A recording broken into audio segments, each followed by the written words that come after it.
بہت شکریہ دونوں احباب کا. خصوصی اجازت سے مجاوری ہے اس کتاب پر، چونکہ میرا تفصیلی تھیسس ہے،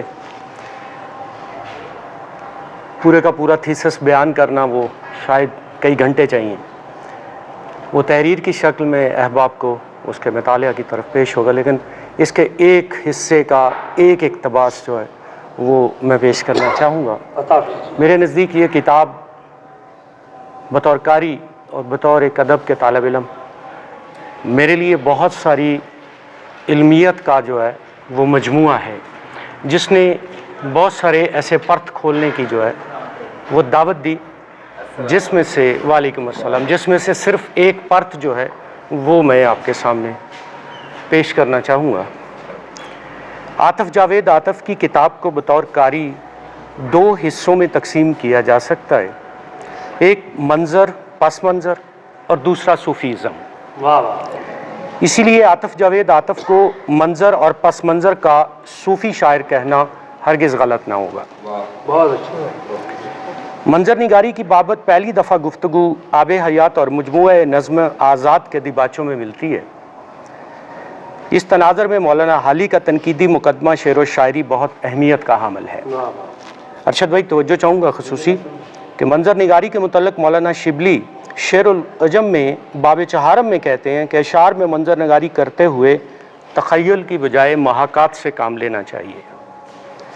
منظر نگاری کے حوالے سے مولوی سید امداد امام کی تصنیف کاشف الحقائق بہت اہم ہے. مولوی عبد الرحمن نے مرات الشعر میں منظر نگاری کے حوالے سے کئی مفید پہلوؤں پر روشنی ڈالی ہے. آپ نے اس نقطہ کو بہت اہمیت دی کہ منظر کو اس انداز میں بیان کیا جانا چاہیے کہ شعر کی کرت سے قاری کے ذہن میں باقاعدہ ایک حقیقی منظر ابھرے. مولانا عبدالسلام ندوی کی تصنیف شعر الہند میں کہتے ہیں کہ منظر نگاری کرتے وقت شاعر کو ایسے الفاظ استعمال میں لانے چاہیے جو منظر کو حقیقی شکل دینے میں قاری کے ذہن پر منعکس کر دیں. اسی نظریہ شاعری کے مطالعہ کے لیے مسعود الرحمن رضوی کی تصنیف روح انیس بہت اہم ہے. انہوں نے اس تصنیف میں کچھ یوں بیان کرتے ہوئے کہا ہے کہ منظر نگاری کے لیے محاکات کے ساتھ ساتھ تخیل کا ہلکا پھلکا رنگ بہت ضروری ہوتا ہے. یہ وہ دلائل ہیں جو میں آگے گفتگو کروں گا، اس کے دلائل میں پہلے پیش کر رہا ہوں. منظر نگاری کی بابت مسعود حسن رضوی مزید شاہکار انیس یہ کتاب کا نام ہے، اس میں کہتے ہیں کہ میر انیس کے ہاں مبالغہ آرائی کا عنصر موجود ہے، مگر یہ الفاظ کی خوبصورت ترتیب انتخاب سے آراستہ ہونے کی وجہ سے بھونڈی محسوس نہیں ہوتی بلکہ دل پذیر لگتی ہے، اور مبالغہ کا رنگ پھیکا اور حقیقی حسن شاعری نمایاں محسوس ہوتا ہے.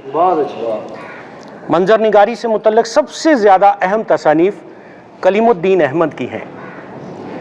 ان کی تصنیف اردو شاعری پر ایک منظر کے حصہ اول میں بہت سے شعراء کی شاعری کا منظر نگاری کے حوالے سے تنقیدی جائزہ موجود ہے، جو مختلف پہلوؤں کو پر زیر جو بڑی سیر حاصل گفتگو کرتا ہے. منظر نگاری کو محض کسی واقعاتی شعری عکس بندی تک محدود کر دینا در حقیقت منظر نگاری کے وسیع ترین کینوس کو محدود کرنے کی کوشش ہے.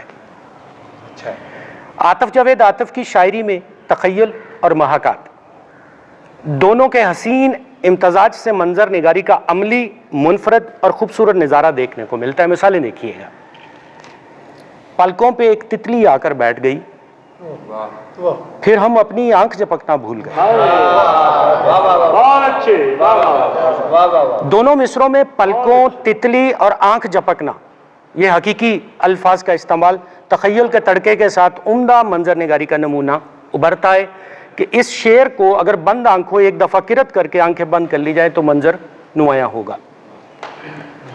ہم نے ہر تصویر ہٹا دی گو اس پھول سے چہرے کی، ہم نے ہر تصویر ہٹا دی گو اس پھول سے چہرے کی، ایک تتلی دیوار سے ہم کو روز اڑانا پڑتی ہے. ہم نے ہر تصویر ہٹا دی گو اس پھول سے چہرے کی، ایک تتلی دیوار سے ہم کو روز اڑانا پڑتی ہے. تصویر، تتلی، دیوار، حقیقت، پھول سا چہرہ اور تتلی اڑانا تخیل کا خوبصورت لیپ ہے. जो इस शेर को मंजर निगारी का शेर करार देने में बेहद मुआवन है।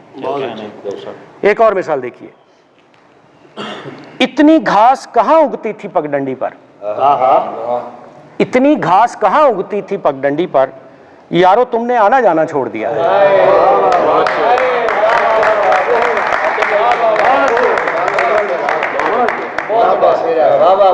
मिसरा उला में घास का हद से ज्यादा उगना बाकायदा एक मंजर पैदा कर रहा है, कोई शक नहीं। और इसके जवाज को बेहद खूबसूरती से मिसरा सानी में मजबूत तखय्युल के साथ पेश किया गया है।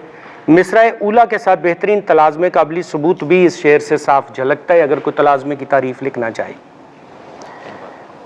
अगर दावा है तुमने रस्ते की खाक हमसे ज्यादा छानी, अगर ये दावा है तुमने रस्ते की खाक हमसे ज्यादा छानी, बताओ कितने हजार मील के पत्थर लगे हुए हैं। इस शेर में तखय्युल महाकात से कहीं ज्यादा इस्तेमाल हुआ है। महाकात कम है, तखय्युल ज्यादा है, और मील के पत्थर ने एक लतीफ और बारीक सा मंजर कारी के जहन में जरूर उभारा है। यही मंजर निगारी का शेर होने का सबूत है। दर जो आई है रोशनी देखो, कोई मलबा हटा रहा होगा। बहुत बारीक शेर है। दर जो आई है रोशनी देखो, कोई मलबा हटा रहा होगा। इस शेर में महाकात और तखय्युल दोनों की अपनी मिराज पर महसूस होते। इस मंजर को किसी मलबे में फंसे हुए शख्स की अपनी मदद के लिए की जाने वाली कोशिशों में रोशनी के नजर आने को बच जाने से ताबीर किया गया है। बहुत अच्छा, और वही तखय्युल उस महारत से बांधा गया है कि कारी दाद दिए बगैर नहीं रह सकता, और वो बाकायदा मंजर उसके दिमाग के कैनवस पे मुनक्कस होता है। कोई मुंतजर है किसी फैसले का, कोई मुंतजर है किसी फैसले का, कई दिन से कपड़े निकाले पड़े हैं। कोई मुंतजर है किसी फैसले का, कई दिन से कपड़े निकाले पड़े हैं। बतौर कारी मैं इस शेर को कई जावियों से देखने और सोचने पर मजबूर हूँ। मिसरा उला अपने भरपूर तखय्युल का नुमाइंदा बनकर मौजूद है, और दूसरा मिसरा ऐसा लाजवाब मंजर पेश कर रहा है कि कारी के सामने चार समत फजा में उड़ते हुए मनाजर उभर रहे हैं। इस खूबसूरत शेर में फैसला और कपड़ों का निकाल के रखना, कारी की उंगली पकड़कर उसके अपने साथ होने वाले ऐसे ही किसी वाक़े के दरवाजे पर ले जाना और दस्तक देना है। वो अपनी ज़िंदगी में किसी न किसी हकीकी मंजर को देखकर मबहूत खड़ा होता है कि ये मंजर, ये वाक़या, ये कैफियत तो मेरे साथ भी गुजरी है। यही मंजर निगारी है, और यही कारी को अपने उस तसव्वुर और उस ख्याल के करीब लेके जाने की शायर की कामयाब कोशिश है। नहीं भूख लगती कि दिल भर गया है, नहीं भूख लगती कि दिल भर गया है, रकाबी में टूटे नवाले पड़े हैं। हकीकी मंजर और हकीकी अल्फाज जैसे रोटी के टुकड़े और रकाबी ने इस खूबसूरत शेर को बेहद मुख्तलिफ जिहात में तकसीम किया है। और वही मंजर निगारी कि हमें एक छाबा नज़र आता है और उसमें टूटे हुए नवाले भी नज़र आते हैं, और उसके पीछे बैठा हुआ एक दिल गिरफ्ता भूखा शख्स भी नज़र आता है। दीवारों पर चढ़ जाती हैं बेलें इतने सालों में, दीवारों पर चढ़ जाती हैं बेलें इतने सालों में, क्या मट्टी में ढूंढ रहे हो, क्या रखा है जालों में। इस शेर में हकीकत और तखय्युल दोनों मजबूती से बगलगीर हैं, और कारी के लिए फैसला करना मुश्किल है कि तखय्युल का अंसर ज़्यादा है या हकीकत का। शेर हाजा में किसी भी खाली मकान के बैरूनी और अंदरूनी मनाजर दोनों ही से वीरानी के तासर को उम्दगी से निभाया गया है।